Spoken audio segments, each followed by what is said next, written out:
I've been in the trenches for 11, 12 years, actually 30 years. 30 years. I mean, this brother has been truly committed to bringing a change to the community. And a lot of times you don't understand the sacrifice of a man or a woman that's committed to a change in the community. That sometimes their own family go lack because they're always trying to make a difference in somebody else's home. So at this time, I want everybody to put their hands together for Minister Donald Morris as he comes forth at this time. Come on, let's go.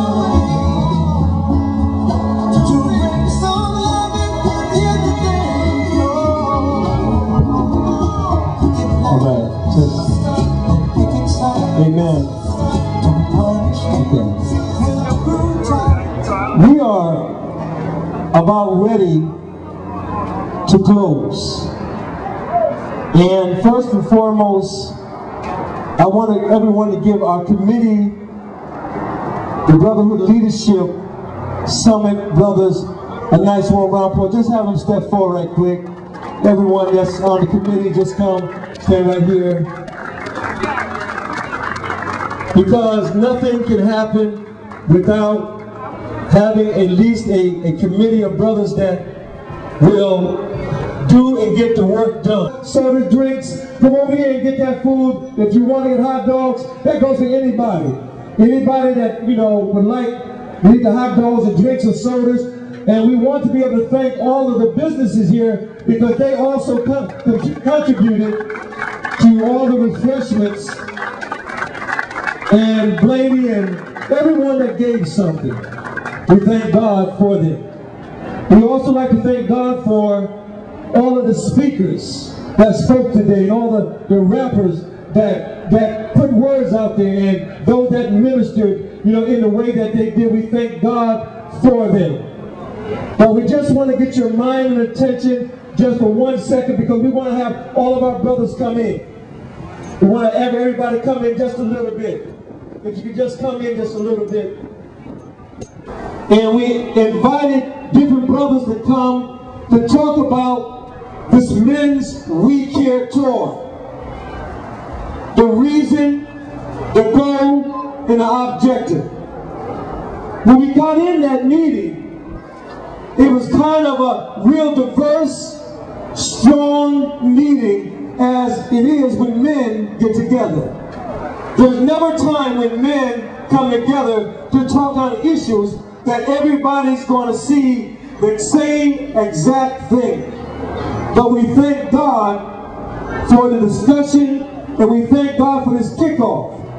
Now I want everybody to listen well.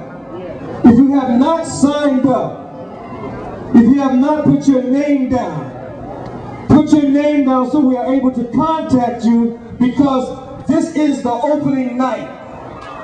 For the next 6 or 7 weeks, we are going into different locations of the city to bring a consciousness to black men, and to the black family. Why are we doing this? Why are we doing this? A statistic that came to me that we only had 1 murder this year. That was last Wednesday. A brother was shot 4 times in the head over on Shelton Avenue. But this year already, there has been 60 shootings. 60 shootings. And out of those 60 shootings, there were 60 black men shooting 60 other brothers. I was reading this paper that the Urban League came out with. It's a national message saying that black men in America are on the genocide list. Genocide. It means that from everything from health, education, jobs, you name it, that we're on the genocide list. But guess what? That list is including black men shooting black men. Tell me why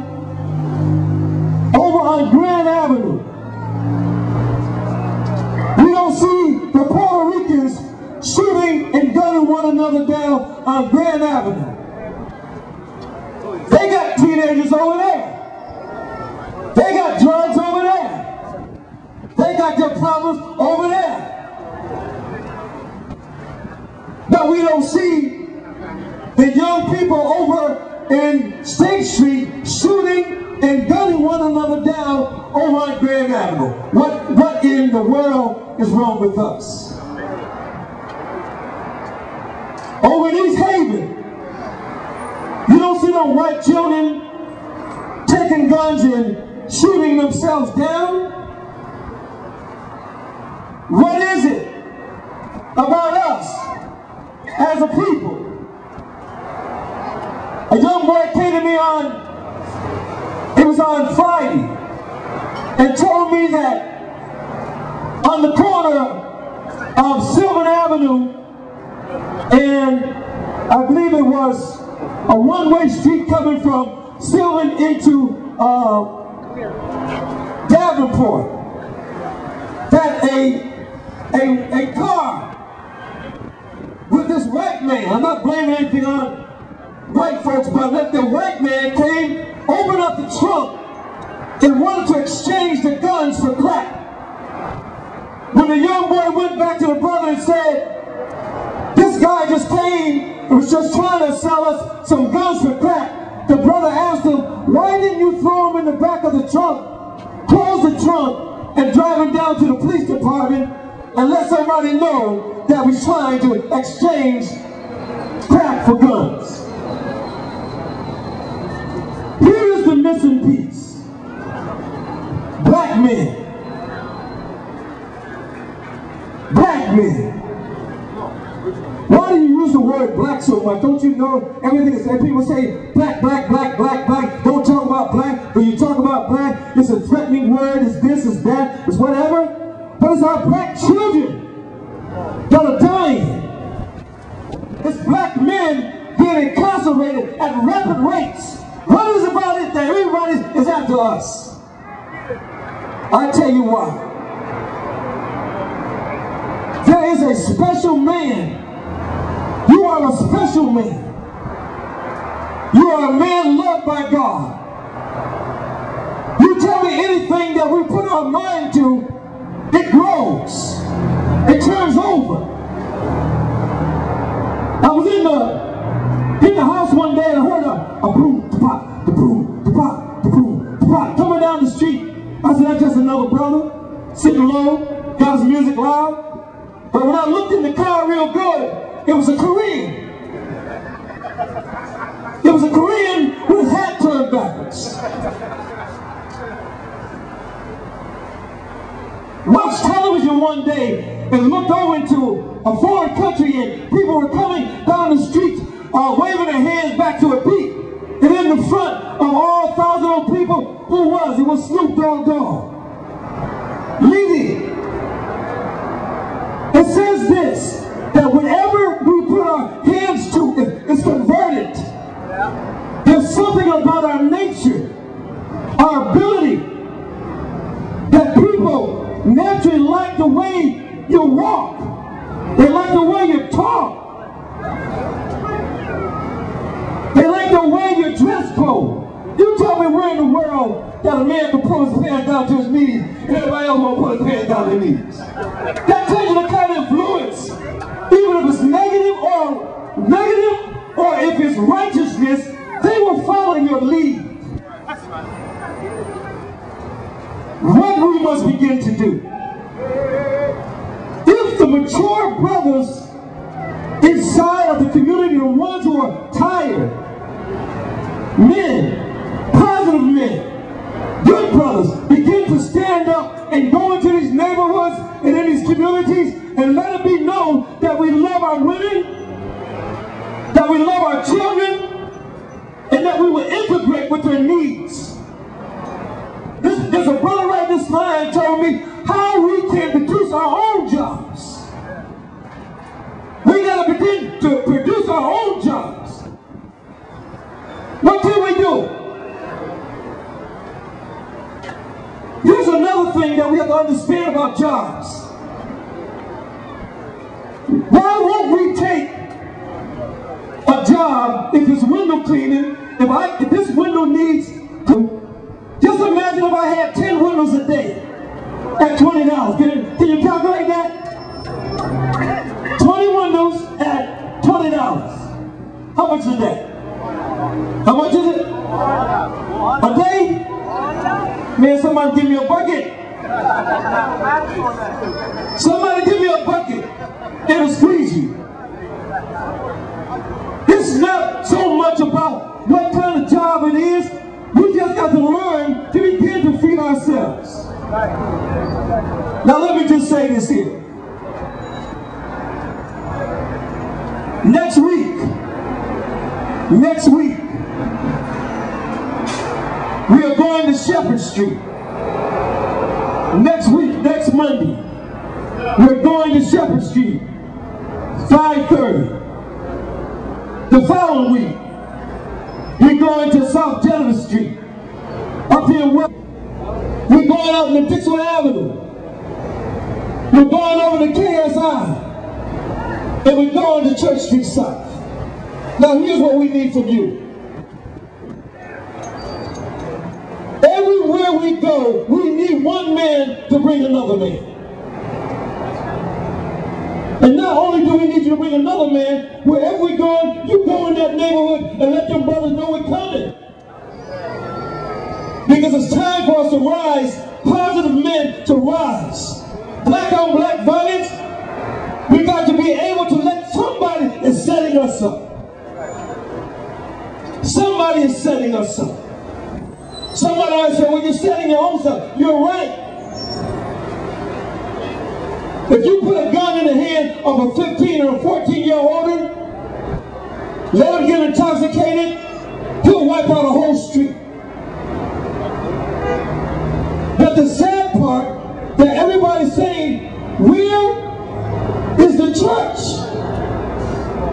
That's a big question. Where is the church?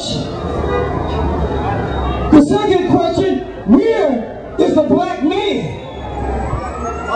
Where is the mature black man? So what it is that we have to move forward out of love, motivation, and hope.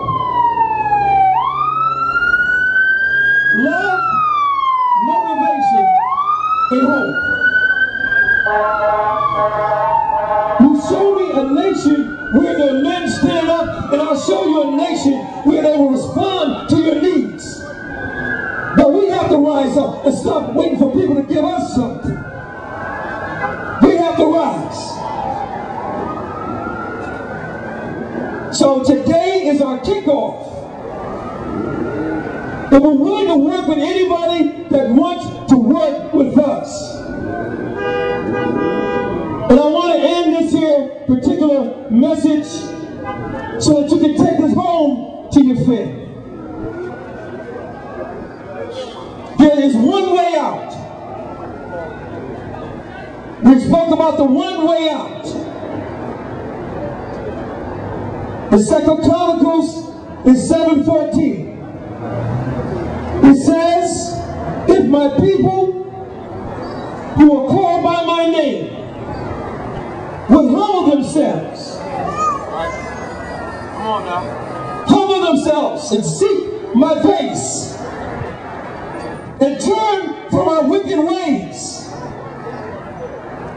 Brothers, we gotta humble ourselves to one another. That's all we have to do is learn to humble ourselves.